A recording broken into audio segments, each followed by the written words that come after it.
আপনি জগৎপতি এবং আপনার কৃপায় হে অচ্যুত আমরা আমাদের প্রভুরূপে আপনাকে পেয়েছি। শিলা প্রপাত কৃত তাৎপর্য। শিলা প্রপাত কি শিলা বিশ্বনাথ চক্রবর্তী ঠাকুর নির্দিষ্টভাবে বলেছেন যে এখানে সুরভি মাতা দারুণ ভাব আবেগ অনুভব করেছিলেন, আর তাই তিনি দুবার কৃষ্ণ কৃষ্ণ বলেছিলেন। কৃষ্ণ তার যোগশক্তি দ্বারা গিরি গোবর্ধন উত্তোলন করে বৃন্দাবনের গোসমূহকে রক্ষা করেছিলেন, যেখানে তার তথাকথিত প্রভু ইন্দ্র তাদের হত্যা করার চেষ্টা করেছিলেন। তাই সুরভি এখন পরিষ্কারভাবে হৃদয়ঙ্গম করেছেন যে দেবতারা নয়, বরং পরমেশ্বর ভগবান কৃষ্ণ স্বয়ং তার চিরদিনের প্রকৃত প্রভু। এখানে ছিল প্রভুপাদের প্রাঞ্জল তাৎপর্য সমাপ্ত। ছিল প্রভুপাদ কি মমকনতিমিরন্ধস্য জ্ঞানাঞ্জনশলাকয়া চক্ষুरुन्मीलितं येन तस्मै श्रीगुरुवे नमो। नमो ओं विष्णुपादाय कृष्णप्रेष्ठाय भूतले श्रीमते भक्तिवेदान्त स्वामिनिते नामिने। नमस्ते सरस्वती देवे गुरुवान् शून्यवादी पाश्चात्य देशतारिणे पंचकल्पतरुभ्यश्च कृपा सिन्धुभ्येव च पतितानां पावनेभ्यो वैष्णवेभ्यो नमो नमः। हे कृष्ण करुणा सिन्धु दीनबन्धु जगत्पते गोपेश गोपिका कान्त राधाकान्त नमस्तुते। तप्त कांचन गौरांगी राधे वृंदावनेश्वरी वृषभानुसुते देवी प्रणमामि हरिप्रिये। नीलाचल निवासाय नित्याय परमात्मने बलभद्र सुभद्र जगन्नाथाय ते नमः। जय श्री कृष्ण चैतन्य प्रभु नित्यानंद श्री अद्वैत गदाधर श्रीवासादि गौरभक्त वृंद।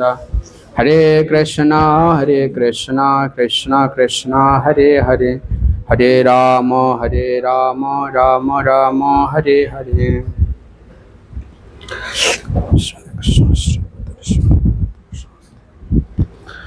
तमादिदेवं करुणानिधानं तमालवर्णं सुहृदयावतारम् अपार संसार समुद्र सेतुं भजामहे भागवता स्वरूपं। महे भागवता स्वरूपं भजामहे भागवता। हरे कृष्ण। प्रातःकालीन শ্রীমদ্ ভাগবতম অধিবেশনে সবাইকে স্বাগতম। আমাদের সামনে উপস্থিত সমস্ত ভক্তবৃন্দ, অনেক সিনিয়র ভক্ত, সবাই আপনাদের তুলনায় আমি অত্যন্ত নিকৃষ্ট। আমাদের সামনে শ্রীমদ্ ভাগবতম থেকে কিছু বলার সে দুঃসাহস করা ওটা কঠিন। তারপর কর্তৃপক্ষের আদেশ অনুসারে চেষ্টা করব শ্রীমদ্ ভাগবতমের কিছু বিশেষ আপনাদের আমার ব্যক্তিগত পরিশুদ্ধির জন্য এবং সকলের অবগতির জন্য শেয়ার করার। তা আপনারা একটু আশীর্বাদ করবেন। আসলে বৈষ্ণবের আশীর্বাদে সবকিছু সম্ভব। তো আপনারা যদি আশীর্বাদ করেন আশা করি আমরা কিছু বিষয় আমরা শেয়ার করার সুযোগ পাবো।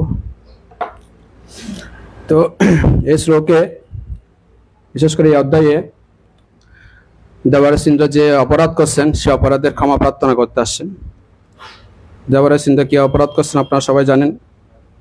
7 দিন 7 রাত টানা কি করছেন, বৃষ্টিপাত ভারী বর্ষণ করছেন।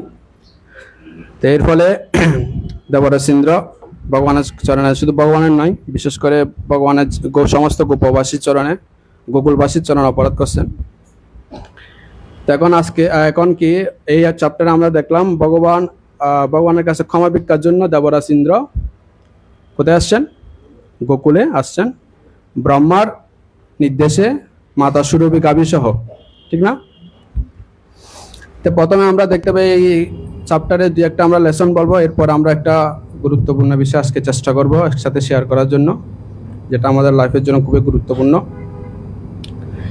তো এই চ্যাপ্টারে আমরা দেখতে পাই প্রথমে দেবরাজ ইন্দ্রের একটা বিশেষত্ব, দেবতাদের বিশেষত্ব। তো আমরা দেখতে পাই এখানে অসুর এবং দেবতার মধ্যে একটা বিশেষ পার্থক্য। অসুরাও অপরাধ করে ভগবানের চরণে, দেবতারাও অপরাধ করে।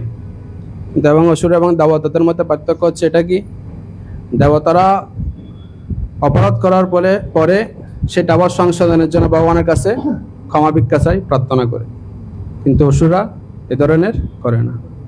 তা আমাদের ব্যক্তিগত জীবনে আমরা অনেক ধরনের অপরাধ করে থাকি, আমাদের অনেক রুলস রেগুলেশন মেনটেন করতে, আদার্স বিভিন্ন ভক্তদের চরণে, ভগবানের চরণে, ভগবানের সেবা, অপরাধ, বিভিন্ন ধরনের অপরাধ করে থাকি।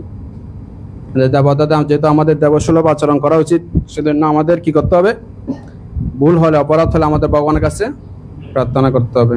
এই চ্যাপ্টার থেকে এটা একটা বিশেষ লেসন আমরা দেখতে পাই।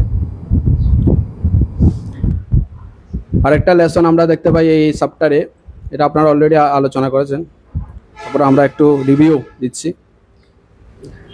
দেবরাজ যখন অপরাধ করছেন, সুরভি গাভী সহ ভগবান ব্রহ্মার সাথে তিনি আসলেন।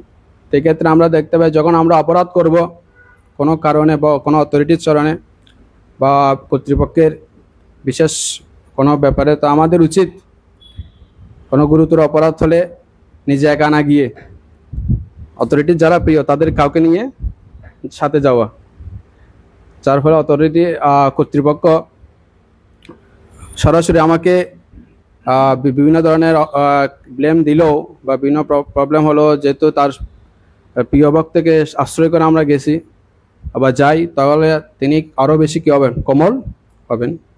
তো এখানে আমরা সুরভি গাভীকে নিয়ে আসছেন কে, ইন্দ্র। কারণটা ছিল এটাই, যাতে সুরভি গাভী আসছে, কারণ ভগবান হচ্ছে গো ব্রাহ্মণ, গো এবং ব্রাহ্মণের হিতকারী, এবং গো ব্রাহ্মণের অত্যন্ত প্রিয়, এবং গো ব্রাহ্মণও তার অত্যন্ত প্রিয়। সেহেতু তিনি কি করছেন, সুরভি গাভীকে নিয়ে কোথায় গেলেন, ভগবানের কাছে গেলেন। সেখান থেকে এই দুইটা বিশেষ লেসন পাই।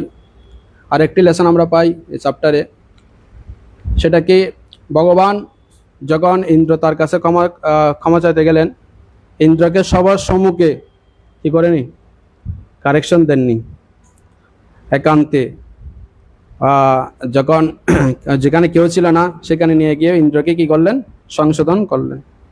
কর্তৃপক্ষ সংশোধন করবে, সেটা স্বাভাবিক। আমরা যখন ভুল করবো কর্তৃপক্ষ আমাদের কি করবেন, সংশোধন অবশ্যই করবেন, কিন্তু সেটা কখনো পাবলিকলি হওয়া উচিত নয়। পাবলিকলি যে সবার সামনে চেষ্টেস করে বা আমাকে কি করে, নিন্দামন্দ করে, গালি দেয়, স্বাভাবিকই আমাদের, যেহেতু আমরা সাধারণত আমাদের মধ্যে ইগো আছে, ফলস ইগো, সেটা আমাদেরকে কি করে, ফলস ইগোর কারণে আমরা অবশ্যই কষ্ট পাই।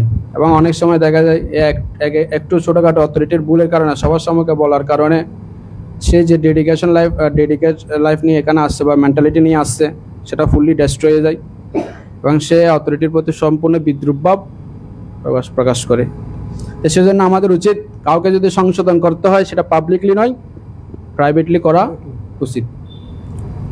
নেক্সট আরও অনেকগুলো তো আমরা এই ধরনের শিক্ষা পাই। আরেকটি বিশেষ শিক্ষা আমরা পাই এখান থেকে, বিশেষ শিক্ষাটা হচ্ছে, আমরা দেখতে পাই ইন্দ্র যে ভুল করছেন, কংস অনেকগুলো অসুর পাঠাইছিল এর আগে। এই অসুরগুলো যে ভুল করছে, মানে ভগবানকে মারার জন্য যে প্রয়াস করছে, যে অপরাধ করছে, তার থেকে 1000 গুণ বেশি অপরাধ করছে কে, ইন্দ্র। এমন পজিশন, মানে সিচুয়েশন তৈরি করছে, পুরো ব্রজবাসী আতঙ্কিত হয়ে গেছে। 7 দিন 7 রাত টানা বৃষ্টি বর্ষণ করছে, পুরা কি গোকুল পূর্ণরূপে কি করছে, প্লাবিত করছে। মানে সম্পূর্ণরূপে পুরো গোকুলবাসী একসাথে কি হয়েছে, পীড়িত হয়েছে, কার দ্বারা, ইন্দ্রের দ্বারা।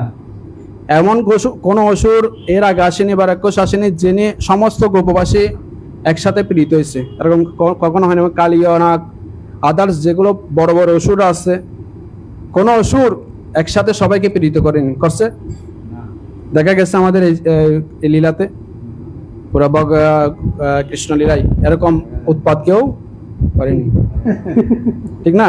সবচেয়ে বেশি উৎপাত বা বেশি কষ্ট কি দান করছে, কিন্তু একটা জিনিস লক্ষণীয়, এত বড় অপরাধ করা সত্ত্বেও ভগবান তাকে কিন্তু কোনো শাস্তি দেয়নি, না? তা প্রশ্ন আসতে পারে, ভগবানকে সমদর্শী হওয়া সত্ত্বেও কেন এই ধরনের পক্ষপাতপূর্ণ আচরণ করছে? প্রশ্ন উত্তর অনেক আগে ভগবান দিচ্ছে, আমি পক্ষপাতী নই। অনেকভাবে ভগবান যুধিষ্ঠির মহারাজ সপ্তম অধ্যায়ে পুরো শুরু করছে এটা দিয়ে। যুধিষ্ঠির মহারাজ প্রশ্ন করছে নারদ মুনিকে একই প্রশ্ন, ভগবান কেন পক্ষপাতিত্ব করেন? শিশুপাল যিনি ভগবানের এত নিন্দা করছেন, তাকে কেন কি করছেন? গলা কাটছেন, ঠিক আছে, তাকে কেন ভগবান নিজের শরীরে কি করছেন? লীন করে তাকে মুক্তি দান করছেন। এত পজিটিভ আচরণ কেন? আরেক জায়গায় আবার বলছেন বৃত্তাসুরকে কেন, পরীক্ষিত মহারাজ প্রশ্ন করছেন, বৃত্তাসুরকে কেন বধ করে ভগবান দেবতাদের পক্ষ নিয়েছেন? একটা নেগেটিভ করছে, দেবতাদের অসুরদের প্রতি বেটা আচরণ করছে, আর একটা হচ্ছে অসুরদের প্রতি পজিটিভ আচরণ করছে। এরকম পজিটিভ নেগেটিভ আচরণ কেন? ভগবান তো পক্ষপাত শূন্য, কারো প্রতি পক্ষপাতী নয়। তো এখানে দেবতার প্রতি কেন তো পক্ষপাতী? তো আচার্যবর্গরা অনেকভাবে এটা ব্যাখ্যা দিচ্ছেন।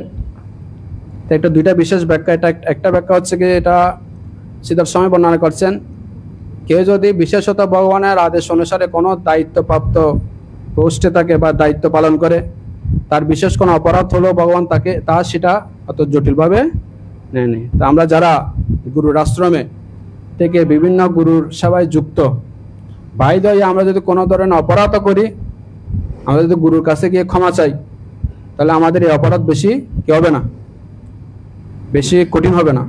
আবার এই বলে অপরাধ করবো তা নয়, সবসময় আমরা একটু ওইটাই চিন্তা করি। তো আমাদের কি করা উচিত?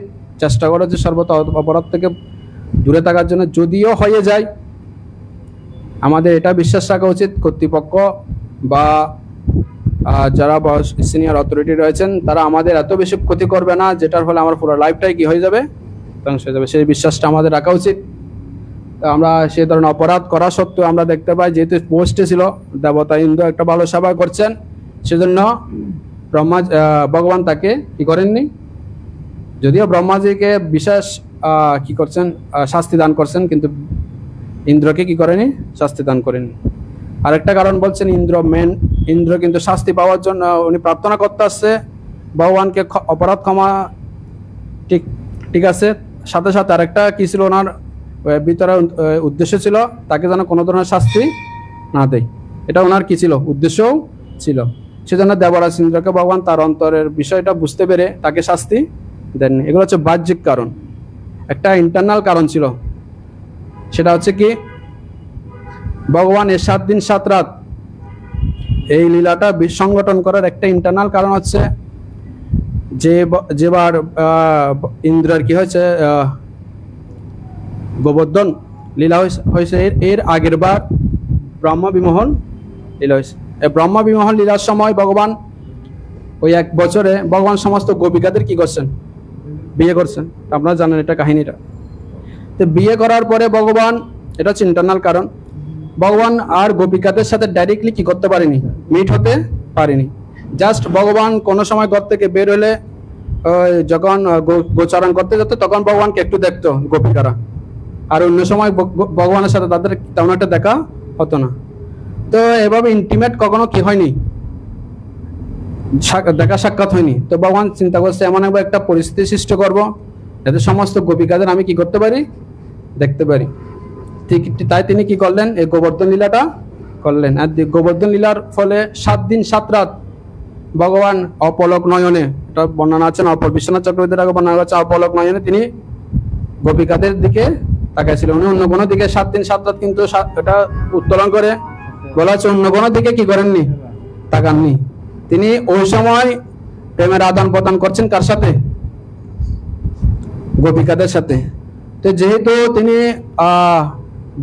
গোপিকাদের সাথে এরকম একটা সুন্দর আয়োজন করে দিয়েছেন ইন্দ্র, সেজন্য ইন্দ্রকে কি করেনি, ইন্দ্র যেহেতু একটা সুন্দর আয়োজন করেছে গোপিকাদের সাথে প্রেমের আদান প্রদান, সেই জন্য আচার্যরা বর্ণনা করছেন, সেজন্য ইন্দ্রকে কি করেনি, আলাদাভাবে শাস্তি দেয়নি।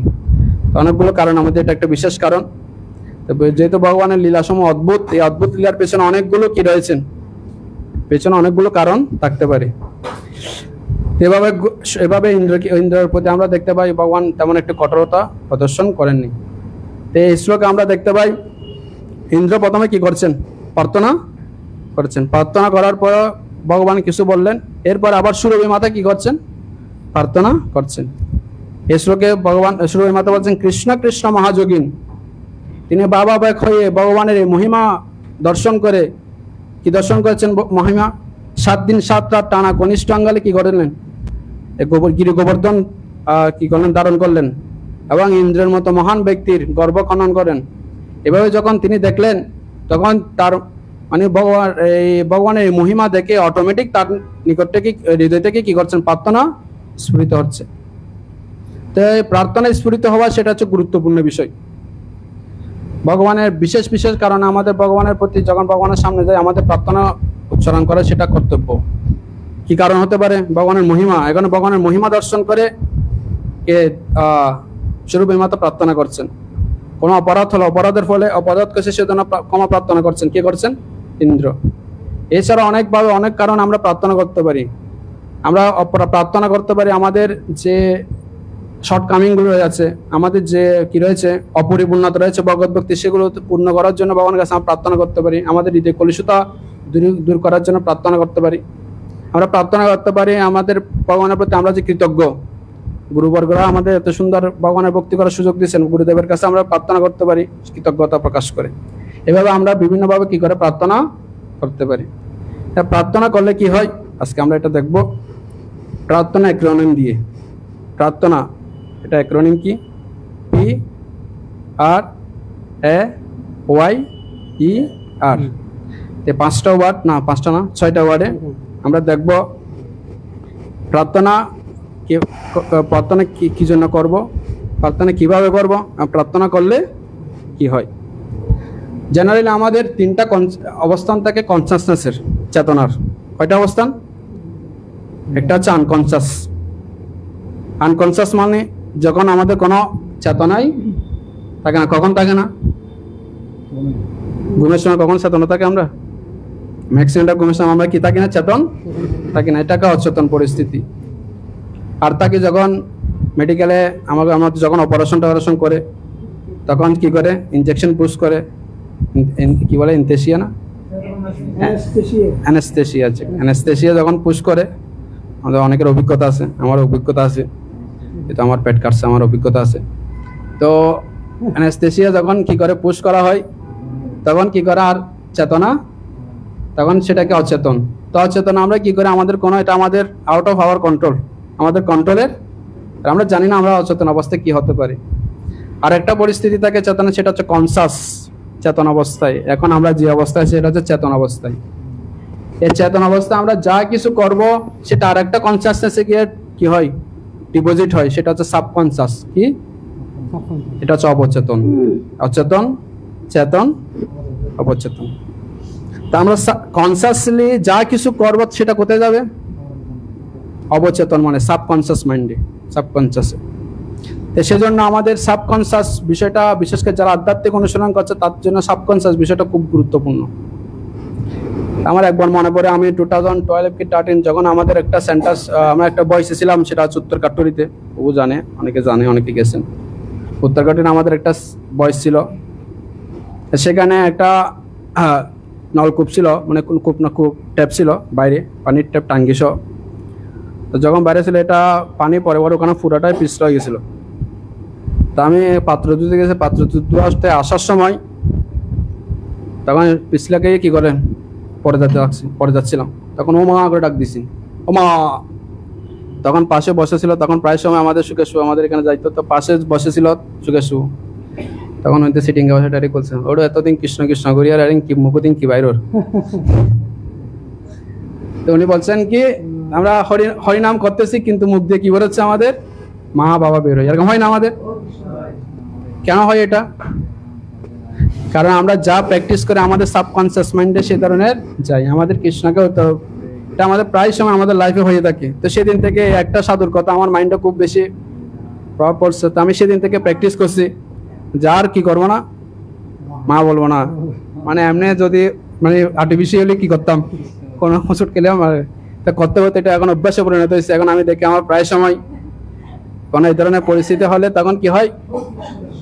কৃষ্ণ চলে আসে। হোয়াই? এটা আসছে কি থেকে? আমাদের সাবকনসিয়াস মাইন্ড থেকে। আমরা যা প্র্যাকটিস করব সেটা কখন সাবকনসিয়াস মাইন্ডে যখন যাবে, যখন হঠাৎ কোনো কিছু আচমকা ঘটবে, তখন আমাদের সাবকনসিয়াস মাইন্ড থেকে ওইটা যা আমরা ডিপলি প্র্যাকটিস করছি সেটা আমাকে বাতাবে ওই সময়। সেজন্য সাবকনসিয়াস মাইন্ডটা আমাদের খুব বেশি গুরুত্বপূর্ণ।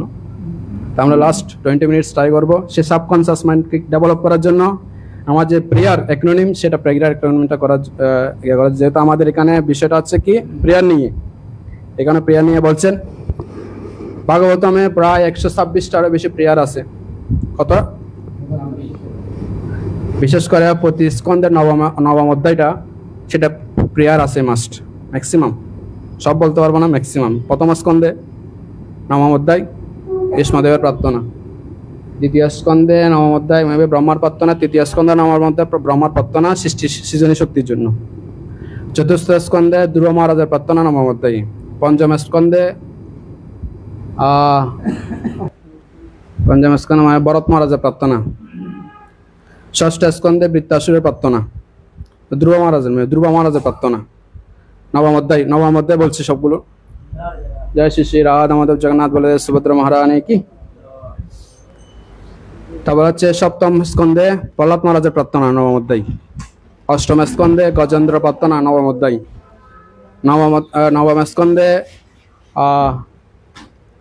নবম স্কন্ধে কোনটা ভুলে গেছে, পুরোরবা পুরোরবার প্রার্থনা ছিল, কার প্রার্থনা ছিল নবম স্কন্ধে ভুলে গেছি।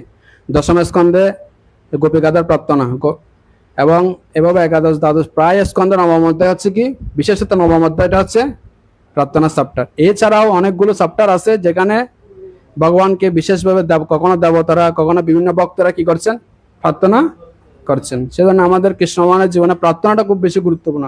পুরো ভাগবতমে ম্যাক্সিমাম হচ্ছে প্রার্থনার সেকশন, 126টা সেকশন হচ্ছে কি প্রার্থনার, এবং বলা হচ্ছে প্রায় 41টা মেবি বলছেন, আমি ভুলে গেছি, 41টা হচ্ছে শুধু দশম স্কন্ধে, সবগুলো মিলে 126টা, 41টা মেবি দশম স্কন্ধে কি আছে, প্রার্থনার চ্যাপ্টার আছে। তো সেই জন্য ভাগবতম আমাদের শিক্ষা দিচ্ছে কি করতে, আমাদের প্রেয়ার করতে, প্রার্থনা করতে হবে। প্রার্থনা করলে কি হবে, আমাদের হৃদয় মানে আমাদের সাবকনসিয়াস মাইন্ডে সবচেয়ে বেশি প্রভাব বিস্তার করে যদি আমরা ভগবানের কাছে গিয়ে পজিটিভ বিষয়ে প্রার্থনা করি, এটা সাবকনসিয়াস মাইন্ডকে বেশি প্রভাবিত করে, এবং আমাদের হৃদয়কে সম্পূর্ণরূপে, বিশেষ করে চিত্তকে সম্পূর্ণরূপে পরিশুদ্ধ করে। কিসের মাধ্যমে পরিশুদ্ধ হয়? প্রার্থনার মাধ্যমে। তা আমরা প্রার্থনার 6টা ওয়ার্ড, প্রথম ওয়ার্ডটা কি? পি দিয়ে আপনারা যারা নোট করতে চান নোট করতে পারেন। পি দিয়ে positive attitude boosting in our mind as long as possible, যত বেশি সম্ভব আমাদের কি করতে হবে, পজিটিভ বিষয়, ভগবত ভক্তি যেগুলো পজিটিভ বিষয় সেগুলো আমাদের হৃদয়ে বা কনসাসনেসে কি করে বুস্টিং করতে, আমাদের মাইন্ডে বুস্টিং করতে হবে, বা আমাদের মাইন্ডে ঢুকাতে হবে। একটু মাইন্ডে ঢুকাতে হবে বলতে কি, আমাদের যত বেশি সম্ভব ভগবানের ভক্তি সম্বন্ধিত যে বিষয়গুলো আছে সেগুলো বেশি বেশি আমাদের চর্চা করতে হবে।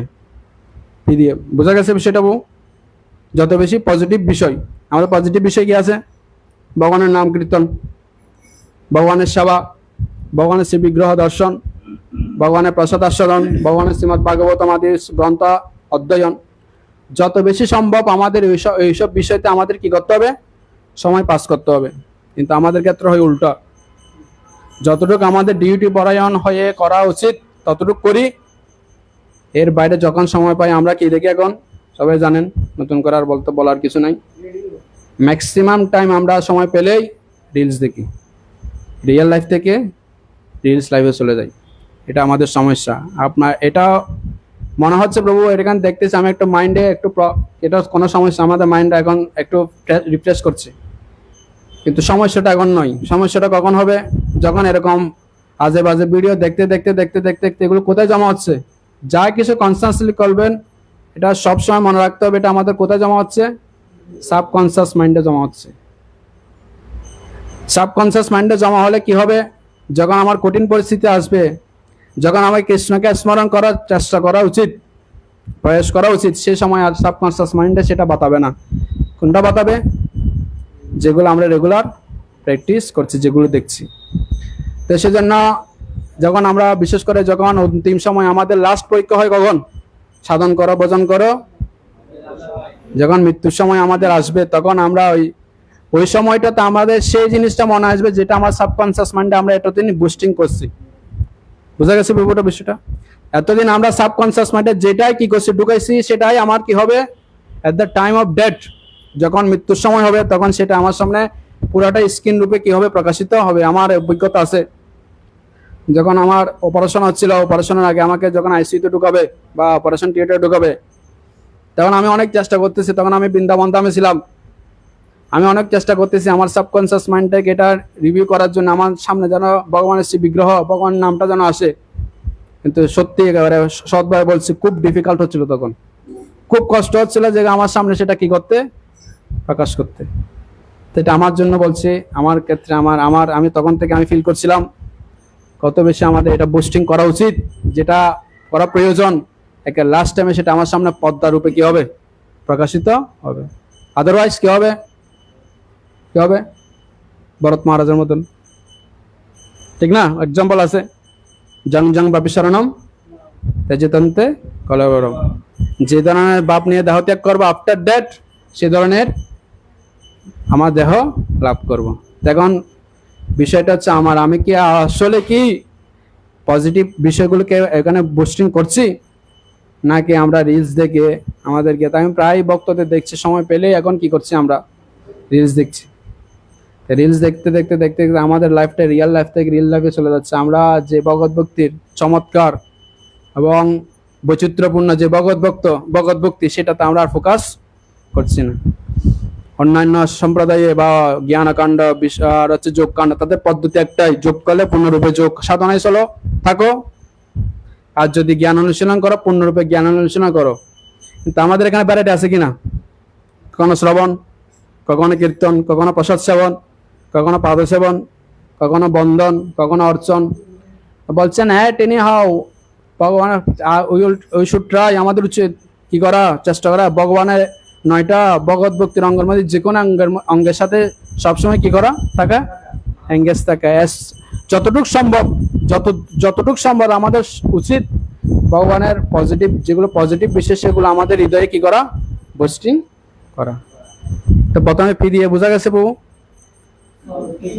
পজিটিভ বিষয় যত বেশি সম্ভব আমাদের কি করতে হবে, প্রবেশ করাতে হবে। সেজন্য আমাদের কি করতে হবে, শ্রবণ, কীর্তন, বন্ধন, অর্চন, যে সব বিষয়গুলো আমাদের ভগবান আমাদের গুরুদেব আমাদের দান করছেন, সে বিষয়গুলো আমাদের বেশি বেশি প্র্যাকটিস করতে হবে। পি দিয়ে আর দিয়ে হচ্ছে পি আর হচ্ছে এটা হচ্ছে রিপিটেশন করতে হবে। রিপিটেশন মানে বারবার বারবার, আর দিয়ে অ্যাগেন অ্যান্ড অ্যাগেন, ঠিক আছে? শুধু আমাদের হরিনামটা আমরা সপ্তাহে একদিন করে বা কয়েক মালা করে তা নয়, আমাদের প্রতিদিন আমরা বারবার সেটা কি করতে হবে, বারবার একই বিষয় যখন আমরা করতে থাকবো, পজিটিভ বিষয় বারবার একবার, দুইবার, তিনবার, চারবার, পাঁচবার, এক সময় সেটা কোথায় যাবে, সাবকনসিয়াস মাইন্ডে জমা হবে। সেজন্য আমাদের একবার, দুইবার, তিন মানে প্রতিদিন খুব ডিপলি আমাদের কি করতে হবে, রিপিটেডলি সে জিনিসটা বুস্টিং করতে হবে। পিফর আমাদের টাইম শর্ট, সেজন্য আমরা তাড়াতাড়ি এগোতে হচ্ছে। P for positive activities boosting in our mind. যত বেশি সম্ভব আমাদের মাইন্ডে কি করতে, পজিটিভ বিষয়গুলো ঢোকাতে হবে, সেটা একবার দুইবার নয়। সেকেন্ড হচ্ছে রিপিটেডলি বারবার আমাদের কি করতে হবে, সেটা আমাদের মাইন্ডে পোস্টিং করতে হবে রিপিটেডলি, যত বেশি সম্ভব। আমরা কালকে একটা আমাদের রাঘব কীর্তনপ্রভু একটা শেয়ার করছিল একটা লীলা কাহিনী। একবার এক ভক্ত গুরুর আশ্রমে আছে, তো গুরুর আশ্রমে হঠাৎ করে হঠাৎ কিছু চুরি হয়েছে গুরুর আশ্রমে। তো গুরুর আশ্রমে যখন চুরি হয়েছে, তখন গুরুদেব তখন কি করছেন, একজনকে ধরে এনে, একজন শিষ্যকে ধরে এনে তাকে জিজ্ঞেস করছেন, তুমি কি চুরি করছো? তো বলছে চুরি করে নাই। গুরুদেব তাকে সন্দেহ করছে, হয়তো সে চুরি করছে। তো গুরুদেব যখন জিজ্ঞেস করছে, সে একবারে বলছে আমি চুরি করি নাই। তো গুরুদেব মনে করছে সে মিথ্যা কথা বলছে, তাকে যদি কি করি পানিশমেন্ট দিই, সে সত্যি কথাটা বলে দিবে। তখন তাকে কি করলো, মারা শুরু করলো। গুরুদেব মারতেছে, যতই মারতেছে গুরুদেব সে চুপচাপ আছে, মারতে এমন একটা পরিস্থিতি সৃষ্টি করছে, পাশে যে চোর ছিল, আসল চোর, তার হৃদয় কেন্দ্রে উঠছে, অবক চুরি করছি আমি, দাড়িওয়ালা চুরি করে মুসলা বেজে যায়, চুরি করছি আমি, বেজে গেল ও। তখন কি করছে, তখন সত্যি করে বলতেছে গুরুদেব গুরুদেব গুরুদেব, ওকে আর মারিয়েন না, ও চুরি করে না, চুরি করছি আমি। তখন গুরুদেব, আরে কি করলাম আমি, তো চুরি করেন ওকে কেন আমি এত কম বললাম, তো তুমি এত কম বলো না কেন? তার যে যে মার কাছে তাকে জিজ্ঞেস করছো, তুমি এত, আমি তোমাকে এতবার জিজ্ঞেস করতেছি চুরি করছো কিনা, তুমি কিছু বলতেছো না কেন? তোমাকে যে আমি এতবার প্রহার করছি, মারছি, তুমি কেন কিছু বলতেছো না? তো এই শিষ্যটা বলছেন, গুরুদেব আপনি তো প্রথমবারে আমি বলে দিয়েছি আমি চুরি করি নাই, আর যদি আমি আপনাকে বারবার আমাকে মারতেছেন, আপনি বারবার আমাকে বলতেছেন চুরি করছো কিনা চুরি করছো কিনা, তো বারবার যদি আমি বলি চুরি করি না চুরি করি না, এবার এই কথা বারবার বলতে থাকি, তাহলে আমি চুরি করি না না বলবো, কৃষ্ণ কৃষ্ণ কখন বলবো? কথাটা যদিও লাইট, খুব হালকা আমরা নিচ্ছি, কিন্তু কথা কিন্তু খুব ডিপ। শিষ্যের ফোকাস কত ডিপ, যে সে এত মার খাচ্ছে, সে মারের দিকে সে ফোকাস নেই, সে ফোকাস হচ্ছে কৃষ্ণ নাম। আমি যদি কৃষ্ণ নাম ব্যতীত অন্য কিছু নিই, তাহলে তো আমার টাইম পাস হচ্ছে, আমি কেন ওইটাতে কি করবো, ফোকাস করব? আমার ফোকাস থাকতে হবে কোথায়? কৃষ্ণ নামে। অব্যর্থ কালোত্তম, যারা ভক্ত তারা একটা সময় পর্যন্ত কি করে না, ব্যয় করে না। যত বেশি সম্ভব তারা দায়িত্ব নিয়ে ভগবানের সেবা করে, গুরুদেবের সেবা করে। যত সময় নেই, সময় সেবা করার পর যা সময় বাঁচছে, সে সময় দিয়ে কি করছেন, ভগবানের গ্রন্থ পড়ছেন, ভগবানের সেবা ইয়ে করছেন, অন্যান্য কাজ করছেন। আর যারা ব্রহ্মচারী লাইফের প্রথম কর্তব্য কি? সাধ্যায় যোগ্য। প্রথম কাজ হচ্ছে সাধ্যায় যোগ্য। শ্রীমৎ রাধা গোবিন্দ স্বামী মহারাজ বলছেন, যদি জীবনকে বাঁচাতে চাও, কৃষ্ণ ভগবানে করতে চাও, সব কর্ণকে পূর্ণরূপে কৃষ্ণ কথায় মগ্ন রাখো, অন্য কিছু করতে হবে না, শুধু কর্ণকে কি করো, কৃষ্ণ কথায় মগ্ন রাখো।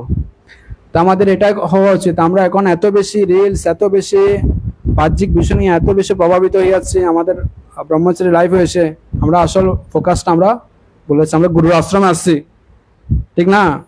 গুরু আশ্রমে এসে আমরা দুইটা জিনিস লাভ করছি, সেটা হচ্ছে আমাদের ইয়াং বয়সে দুইটা জিনিস আমাদের কাছে আসে, একটা হচ্ছে সময়, আর একটা হচ্ছে আরেকটা কি, এনার্জি, আমাদের শক্তি। তা আমাদের ব্রহ্মচারীর কর্তব্য, পার্সোনালি সবারই কর্তব্য হচ্ছে গুরুর সবাই সময় এবং শক্তিটা কি করা, ব্যবহার করা। তো সেজন্য আমাদের যখন সময় পাবো পজিটিভ বিষয়গুলো আমাদের প্র্যাকটিস করতে হবে, এবং একবার নয় বারবার। 16 মালা জপের মধ্যে আমাদের কি করা উচিত নয়, সীমাবদ্ধ থাকা উচিত নয়।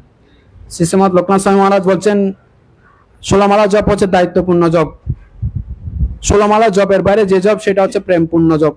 আসল জপ শুরু হয় আফটার 16 রাউন্ড, কিন্তু আমরা 16 মালা জপটাই শেষ করে সেটাকে গিট্টা মেরে শোকেসে কি করে প্যাক করে রেখে দিই, অথবা একটা নির্দিষ্ট স্থানে রেখে দিই। এরপর আজ 16 মালা, অনেক সময় 16 মালা জপ শেষ করতে হয়, আমাদের অনেক সময় টাফ হয়ে যায়। তো সেক্ষেত্রে আমাদের সম্ভব, যত বেশি সম্ভব আমাদের পজিটিভ বিষয়গুলো প্র্যাকটিস করতে হবে। আর একবার দুবার নয়, সেটা কি, রিপিটেডলি। প্রথমটা কি ছিল, পজিটিভ, সেকেন্ডটা হচ্ছে রিপিটেডলি, এরপরে কি, এ মানে অ্যাফার্মেশন হচ্ছে নিশ্চিতকরণ। অ্যাফার্মেশন হচ্ছে নিশ্চিতকরণ। কি নিশ্চিত করা উচিত?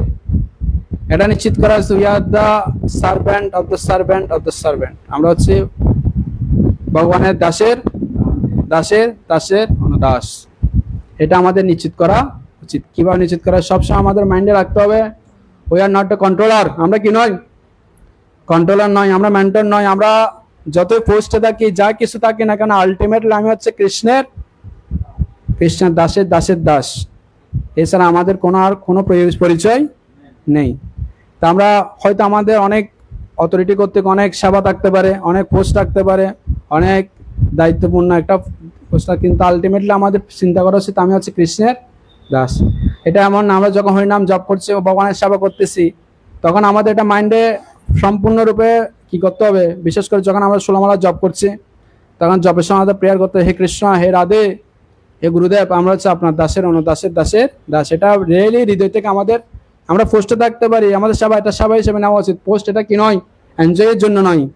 পোস্টটা হচ্ছে সেবার জন্য, এটা নিয়ে এনজয় করার জন্য। আমাদের দেখছি এই দেবর সিংদের কাহিনী থেকে আমরা দেখতে পাই, যদিও ভগবান তার মাধ্যমে শিক্ষা দিচ্ছেন আমাদের যারা বদ্ধজীব আছে তাদেরকে, যে ইন্দ্র পোস্ট নিয়ে তাকে পোস্ট নিয়ে এনজয় করছে, সে পোস্ট নিয়ে তার জিনিসটা তার অহংকারটা বজায় রাখছে, তা আলটিমেটলি তাকে ভগবান তার এই লীলার মাধ্যমে ভগবান আমাদেরও শিক্ষা দিচ্ছেন আমরা আলটিমেটলি ভগবানের একটা নগণ্য সেবক, এছাড়া আর কিছু আছে?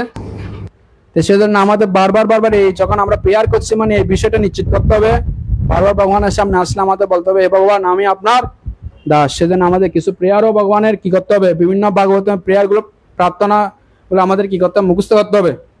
যখন ভগবানের সামনে আসবে আমরা সেগুলো যেন উচ্চারণ করতে পারি, ঠিক না? ভগবানের বিভিন্ন ভক্তিগত সঞ্জয়ের অনেক কি আছে, অনেক প্রার্থনার ভজন আছে, সেগুলো আমরা কি করতে পারি, ভগবানের সামনে এসে আবৃত্তি করতে পারি। আমার একটা শ্লোক একটা প্রার্থনা খুব ভালো লাগে, বলবো? হরি বল। অহম হরের তব পাদ কমূলম দাসনু দাস ববিতাস্মি ভূয় মনস্মরে তাসুপতে গৃণান্তু তে গৃণন্তি বাক্কর্ম করোতু কায় নানাক পৃষ্ঠম ন চ পরমেষ্টম ন সার্বভৌমম ন রসাধিপত ন জগ সিদ্ধিরা পুনর্ভবং বা সমঞ্জসতাং বিরহজ কাঙ্কে অজাত পক্ষেব মাতরঙ্কগাহ স্তর্ণম যত বশ্যতর কুদারত প্রিয়াং প্রিয়াবে বিসিতাং বিসন্ন মনোরবিন্দক্ষ দিদীক্ষতে তাম মমোত্তম শ্লোক জনেষু শক্যম সংসার চক্রে ভ্রমত সকর্মভি। ভুলে গেছি, আত্ম মায়া, হরে কৃষ্ণ, ভুলে গেছি, সরি। তো আমরা যদি এভাবে কি করি, ভগবানের সামনে এসে ভগবানের কাছে প্রার্থনা, হে বিত্তাসুর প্রার্থনা করছেন, এটা আমার সবচেয়ে প্রিয় প্রার্থনা, যে আমাদের ভগবানের কাছে প্রার্থনা করা হচ্ছে, হে ভগবান আমি হচ্ছে আপনার দাসের দাসের দাসের অনু দাস, আমি আমাকে আপনাকে আপনার প্রেমময়ী সেবায় যুক্ত করুন। আমি জন্মান্তরে ভোগ প্রবৃত্তিতে আমরা কি হয়েছি, নিমগ্ন হয়েছি, একটা জন্মে কৃপা করে আমাকে সেবা প্রবৃত্তি আমার হৃদয় কি করুন, জাগ্রত করুন। এবার ভগবানের কাছে যদি আমি প্রার্থনা করি বারবার বারবার, প্রেয়ার মানে একটা জিনিস থাকতে হবে, আমার ধন্যবাদ আমি হচ্ছে আপনার দাস, তাই দিয়ে এটা অ্যাফার্মেশন, এটা নিশ্চিতকরণ যে আমাদের অবশ্যই কি করতে হবে, ভগবানের কাছে সেইভাবে প্রার্থনা করতে হবে। We are not the controller, we are not the mentor. আমরা যত বড় পোস্টে থাকবো না, আমরা কন্ট্রোলার নয়, আমরা মেন্টর নয়, আমরা কর্তা নই, আলটিমেট কর্তা হচ্ছে কে, ভগবান। এটা আমাদের হৃদয়ে দৃঢ়ভাবে কি করতে হবে, গ্রহণ করতে হবে। আর একটা বিষয় আমাদের, এটা আমি বলতে বাধ্য, প্রায় সময় এটা আমাদের ব্যাড কালচার, আমাদের প্রায় সময় ভক্তদের কোনো একটা সেবা করলে সেবাটাকে পোস্ট হিসেবে নিয়ে তাকে সম্বোধন করা। প্রভু নিত্য সবার হেড প্রতিকান্ত প্রভু সেটা ভুলে গেছে, সম্বোধন করছে কি দিয়ে, পোস্ট দিয়ে। তো এসব করার ফলে অনেক সময় আমরা প্রভু টিএমসি, প্রভু কি ডিপার্টমেন্ট হেড, আমরা সম্বোধন করি ব্যক্তিকে ওইভাবে, এটা আমাদের এক ধরনের ব্যাড কালচার। এই ধরনের সম্বোধন করার ফলে আমরা ওনার ক্ষতি করছি, ওনাকে কি করে, ওনার যে ওই ফল সিগারেটে পাপ করছে সবসময় এটাকে কি করছে, ফুলাই দিচ্ছি। তো যখন এরকম ফুলাতেই থাকবো, এক সময় যখন ব্লাস্ট হবে তখন ক্ষতিগ্রস্ত করা হবে। যারা আমরা এতদিন ফার্ম দিয়ে ফুলাই দিচ্ছি তারাই ক্ষতিগ্রস্ত হবে। সেজন্য আমাদের এই ধরনের ব্যাড কালচারগুলো প্র্যাকটিস করা উচিত নয়। তো সেজন্য আমাদের উচিত, জেনারেলি আমরা হচ্ছে সবাই দাস, সেখানে অথরিটি আমাদেরকে সেবা দিচ্ছে, এটা আমাদের সেবা হিসেবে গ্রহণ করা উচিত, সেটা কোনো এনজয় করার জন্য নয়, আমাদের পোস্ট নিয়ে এটাকে সম্মান নিয়ে আমাদের বেঁচে থাকার জন্য নয়।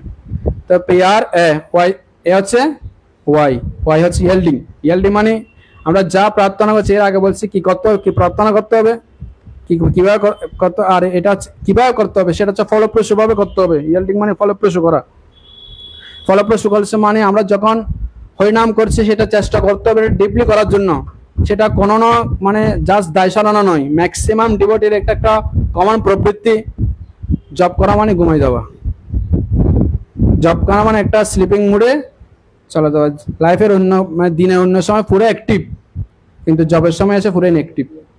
তা আমাকে ক্ষমা করবেন, এখানে সবাই সিনিয়র, আমি সবার সামনে এই ধরনের কথা বললা এটা আসলে সমীচীন নয়, তো ওরা ক্ষমা করবেন। তা আমাদের সর্বোচ্চ চেষ্টা করা হচ্ছে, যে সেবা করছেন সেটা যেন ফলপ্রসূ হয়। ফলপ্রসূ হয় মানে আমাদের এটা মাইন্ডে রাখতে হবে, এটা আলটিমেটলি আমরা কার সেবা করছি? গুরুদেব এবং ভগবানের সেবা করছি। এই মন মানসিকতা যেন আমরা থাকবে। আমাদের কাজ এবং সবার মধ্যে পার্থক্যটা কি? জিনিসটা সেম, চেতনাটা হচ্ছে পার্থক্য। আমরা কি মুড নিয়ে সেটা করছি, জিনিসটা সেম। মালাগাতা এখানে মালাগাতা গাচ্ছে, ঠিক আছে, ঝাড়ু দিচ্ছে। বাইরেও যারা কর্মী আছে তারা এই ধরনের কাজগুলো করছে। যারা এখানে কোথায় পাওয়া যায় মালা? সারাগেভারের মোড়ে। একই মালা এখানে পাওয়া যায়, ওখানে পাওয়া যায়, কিন্তু এখানে কি আছে? সেবাভাবটা আছে, প্রেমটা আছে, মুডটা আছে। কিন্তু এই চেতনাটা, মুডটা বা সেবাভাবটা যদি না থাকে, সেটা কার্যে পরিণত হবে। তো কখন ফলপ্রসূ হবে? একই কাজ সেবা তখনই ফলপ্রসূ যখন আমাদের মুডটা কি থাকবে? ভালো থাকবে। সেজন্য আমাদের কি করতে হবে? যখন কোনো কিছু করছে ইয়েল্ডিং, আমাদের এটা ফলপ্রসূ করার জন্য চেতনাটা থাকতে হবে। PRAIOI হলে যখন আমরা এই ধরনের প্র্যাকটিস করব, তখন আমাদের কি হবে? ইমোশনালি আমরা ভগবানের সাথে কি হব? কানেক্টেড হব। এই হচ্ছে ইমোশনাল কানেকশন। যখন আমরা ভগবানের লীলাসমূহ, বিশেষ করে ভগবানের ভক্তদের লীলা, ভাগবতমের যে বর্ণনা আছে, দশম স্কন্ধে যে ভগবানের বিশেষ লীলা, এগুলো যখন শ্রবণ করব, রেগুলার যখন ভগবানের দিব্য নাম খুব ডিপলি শ্রবণ করার চেষ্টা করব, তা ভগবানের সেবাটা যখন আমরা খুব ডিপলি করব বা প্রেমময়ীভাবে, তখন ভগবানের সাথে অটোমেটিক একটা ইমোশন সৃষ্টি হবে। আর এই ইমোশন সৃষ্টি করাটা হচ্ছে ব্রহ্মচারী লাইফের জন্য সবচেয়ে গুরুত্বপূর্ণ বিষয়। কারণ সবার মধ্যে ইমোশনটা আছে কি? সবার মধ্যে ইমোশন আছে। হরে কৃষ্ণ, ঘুমাই গেছেন সবাই? হরি বল, হরি বল। আমাদের ইমোশনটা আমরা যদি এখানে কানেকশন না করি, এখানে ভক্তদের সাথে, ভগবানের সাথে যদি কানেকশন না থাকে, এই ইমোশনটা অন্য জায়গায় কানেক্ট হবে, সেটা 100% শিওর। সেজন্য আমার ইমোশনটা এখানে কানেকশন করব নাকি অন্য কোনো বিষয়ের সাথে কানেকশন করবো, সেটা চয়েসটা কার? আমার। তা আমরা যখন পজিটিভ বিষয়টা রেগুলার করব, তারপর রেগুলার রিপিটেডলি করব। সেকেন্ড টার্ট হচ্ছে যখন আমি অ্যাফার্মেশন করবো বা নিশ্চিত করবো আমি হচ্ছে কৃষ্ণের দাস, এবং এখন ওয়াই দিয়ে ইয়েল্ডিং ফলপ্রসূভাবে করবো, তখন আমাদের এসব করার মাধ্যমে আমাদের কি হবে? ইমোশনটা ভগবানের সাথে বেশি কানেক্ট হবে। আমার ব্যক্তিগত উপলব্ধি এটাই। পার্সোনালি যখন আমি ভাগবতম না পড়ার আগে, যে ভাগবতম পড়ার যে টেস্ট, ইমোশন ক্রিয়েট করা, সেটা হচ্ছে বিশেষ করে জীবের ভক্তদের বিশেষ করুণা। আমার ভাগবতম আগে এত বেশি পড়তে ইচ্ছা করতাম, জাস্ট প্রয়োজন যতটুকু আধা ঘন্টা 45 মিনিট যা সাধারণ রিপোর্ট পিরিয়ড ফিল আপ করার জন্য করতাম। কিন্তু এখন একদিন ভাগবতম না পড়লে আমার খুব বেশি, আমার ব্যক্তিগত উপলব্ধি, সেটা আমি আপনার ক্রেডিট নেওয়ার জন্য বলছি না, জাস্ট। তো আমাদের আলটিমেটলি এই ধরনের ইমোশনটা কি করতে হবে? সৃষ্টি করতে হবে। এটা কিভাবে আসবে? তো গৌরাঙ্গ দর্শন বাবু ওখানে ক্লাসে বলছেন, আমাদের উদ্দেশ্য না ভাগবতম পড়াই কাউকে পণ্ডিত বানানো। আমি জানি এখানে অনেকে অনেক ধরনের পণ্ডিত হওয়ার জন্য আসছেন, এর অনুভূতি বলছেন, কিন্তু ভাগবতম পড়ার উদ্দেশ্য এটা নয়। ভাগবতম পড়ার উদ্দেশ্য এটাই, আমাদের একটা রেগুলার, আমাদের মধুটা মুখে একটু করে দিয়ে দেওয়া, যাতে সেটা আস্বাদন করার জন্য আমাদের ইচ্ছাটা বৃদ্ধি পায়। তা আমাদের ইচ্ছাটা বৃদ্ধি করার জন্য ভাগবতম আমাদের কি করছেন? আমাদের মুখে একটু করে লাগা দিয়েছেন। তা আমরা এখন রেগুলার সেটা করার জন্য অনুপ্রাণিত হচ্ছে। এর ফলে আমাদের ভাগবতম ভগবানের সাথে একটি ইমোশন সৃষ্টি হচ্ছে। আস্তে আস্তে সেটা সৃষ্টি হবে। আর ইমোশন কানেক্ট করাই হচ্ছে ভগবত ভক্তি ভগবানের সাথে, ঠিক না? জ্ঞান প্লাস ইমোশন, সেটা হচ্ছে ভাব বা আবেগ প্লাস জ্ঞান, এই দুইটা মিলে হচ্ছে কি? শুধু জ্ঞান চর্চা করলে সেটা জ্ঞান হয়ে যাবে, শুধু আবেগ নিয়ে কাজ করলে সেটা হচ্ছে সহজিয়া। আর ভক্তি মানে দুইটার সংমিশ্রণ। তো সেক্ষেত্রে তো কি হলো? 5টা হলো না? পি দিয়ে পজিটিভ অ্যাটিটিউড যত বেশি সম্ভব পোস্ট করা। সেকেন্ড হচ্ছে রিপিটেডলি, আর দিয়ে হচ্ছে অ্যাফার্মেশন নিশ্চিত করা, ঠিক আছে? ওয়াই দিয়ে এল্ডিং মানে সব ফলপ্রসূ করা। তারপর হচ্ছে দিয়ে হচ্ছে ইমোশন ক্রিয়েট করা, কানেক্ট করা ভগবানের সাথে। লাস্ট হচ্ছে আর হচ্ছে রিবার্থ। যদি আমরা এইগুলো করি, ইমোশন ক্রিয়েট হয় ভগবানের সাথে, তাহলে আমাদের রিবার্থ হবে। রিবার্থ মানে পুনর্জন্ম হবে। পুনর্জন্ম মানে এই দেহটা ত্যাগ করে আরেক দেহ হবে, সেটা নয়। ম্যাটেরিয়াল লাইফ থেকে আমাদের স্পিরিচুয়ালি পুনর্জন্ম হবে। যেমন রাজা রঘুগণ উদ্ধত রাজা ছিল, পরবর্তীতে কি হলো? বিনয়ী রাজা, পূর্ণরূপে শরণাগত রাজা, ঠিক না? অর্জুন ছিল কনফিউজড অর্জুন, ঠিক না? এর আগে ভগবত গীতার জ্ঞান দেওয়ার আগে, ভগবানের ভক্তি করার আগে। এরপর হলো সুস্থির অর্জুন, পূর্ণ চেতনময় অর্জুন, ঠিক না? অজামিল দেখতে পাই, আগে ছিল কামক অর্জুন, কামক অজামিল, পরে হয়ে গেল প্রেমিক অজামিল। বিবাদ হচ্ছে কিনা? কেন যেন আমরা যদি প্রেয়ার করি, ভগবানের কাছে পজিটিভ অ্যাটিটিউড যদি রেগুলার প্র্যাকটিস করি, যদি আমরা রিপিটেডলি করি, তো যদি আমরা কি করে অ্যাফার্মেশন নিশ্চিত করে আমরা দাস, তারপর হচ্ছে ওয়েল্ডিং আমরা যে ফলপ্রসূ করি, লাস্ট এরপর হচ্ছে ইমোশন যদি ভগবানের সাথে কানেক্ট হয়, তাহলে আমাদের কি হবে? লাস্ট যে ফল সেটা হবে আমাদের রিবার্থ হবে। আমরা যে খারাপ কালচারটা আমাদের হৃদয়ে আমাদের আছে, এখন খারাপ বিষয়ের সাথে আমরা কানেক্ট আছি, সেটা আস্তে আস্তে সম্পূর্ণরূপে বিনষ্ট হয়ে আমাদের আধ্যাত্মিকভাবে একজন শুদ্ধ ভক্ত রূপে আমাদের পুনর্জন্ম হবে। ছিল প্রভুপাদ কি তাই গর্ষিতানাথ প্রামানন্দে হরি হরি। ও ক্ষমা করবেন, উল্টা পাল্টা আমরা অনেক কিছু বলে ফেলছি। আমি ব্যক্তিগতভাবে এটা আমার নিজের শুদ্ধির জন্য বলছি, আপনাদের এটা আপনারা অলরেডি প্র্যাকটিস করছেন অনেক ভালোভাবে। না না, আমি রাধেশ্যাম, আমি আমার বাংলা কিছু নেই, রাধেশ্যাম প্রতি শুনছি, রাধেশ্যাম প্রতি অত বেশি যোগ্যতা নেই। এটাও বহু লেকচার আছে, একটা ব্রহ্মচারী, এটা গিয়া বহু লেকচার আছে, এটা লেকচার আছে, গৃহস্থ নিয়ে লেকচার আছে, গৃহস্থ অ্যাক্রোনিম, ব্রহ্মচারী অ্যাক্রোনিম, এগুলো সবগুলো লেকচার আছে। হ্যাঁ প্রভু।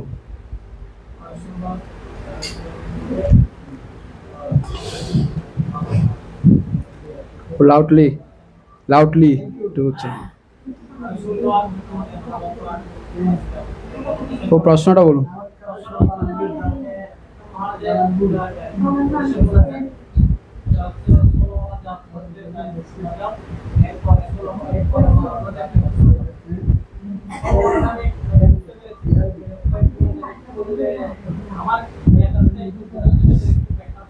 প্রেমপূর্ণ বলে এটা বলছে কি, মানে আমরা গুরুদেব থেকে যখন দীক্ষা নিই, আমরা একটা দায়বদ্ধ, আমরা 16 মালা জপ করতে হবে। আমরা জানি ভগবত ভক্তির 4টা বিষয় আছে। কেউ ভয় থেকে ভগবানের ভক্তি করে, কেউ হচ্ছে ভয় থেকে, কেউ দায়িত্ববোধে ভগবানের ভক্তি করে। এটা সংকল্প ক্যাম্পে আছে, আমার ক্লাস থাকে এটা প্রতি সংকল্প ক্যাম্প, আমি নিজে ভুলে গেছি। সংকল্প ক্যাম্পে আছে, এটা ভয় থেকে আছে একটা দায়িত্ববোধ, লাস্টটা তো রাগ, আশা ভয়, তারপর হচ্ছে আশা হচ্ছে বুঝে গেছে। ভয় থেকে মানে অনেকে ভয় পেয়ে ভগবানকে নরক যেতে হবে, ভয়ে আমাদের ভগবানের ভক্তি করে। কেউ করে আশা নিয়ে, আমার এটা লাভ করার জন্য আশা নিয়ে ভগবানের ভক্তি করে। আর এটা হচ্ছে দায়িত্ববোধে, কর্তব্যবোধে বা দায়িত্ববোধে করে, এটা আমাকে কর্তব্য এখানে থাকতে হবে, এটা করতে হবে, এরকম একটা, বা গুরুদেবকে কথা দিয়েছি সেজন্য করতেছি। এর ঊর্ধ্বে একটা রয়েছে, সেটা হচ্ছে রাগ বা আসক্তি, যেটা ভগবানের প্রতি ভালোবেসে, বা এটা আমার গুরু দিছে ঠিক আছে, কিন্তু আমার উচিত ভগবানের সাথে সম্পর্ক স্থাপনের জন্য এবং ভগবানের সন্তুষ্টি বিধানের জন্য আমার আরো বেশি কি করা? জপ করা। এই ভাব নিয়ে যখন আমরা 16 মালার বাইরে আরো বেশি জপ করব, গুরুদেবের জন্য প্রার্থনা করব, এখন একটা সময় গুরুদেবের জন্য এক্সট্রা জপ করে প্রার্থনা করা, আলটিমেটলি সেটা হচ্ছে আমাদের প্রেমপূর্ণ জপ। এটা বলছেন কি আমি নয়, লোকনাথ স্বামী মহারাজ বর্ণনা করছেন। ওকে, আর কোনো প্রশ্ন? টাইম হয়ে গেছে। জগৎগুরু শিল প্রভুপাদ কি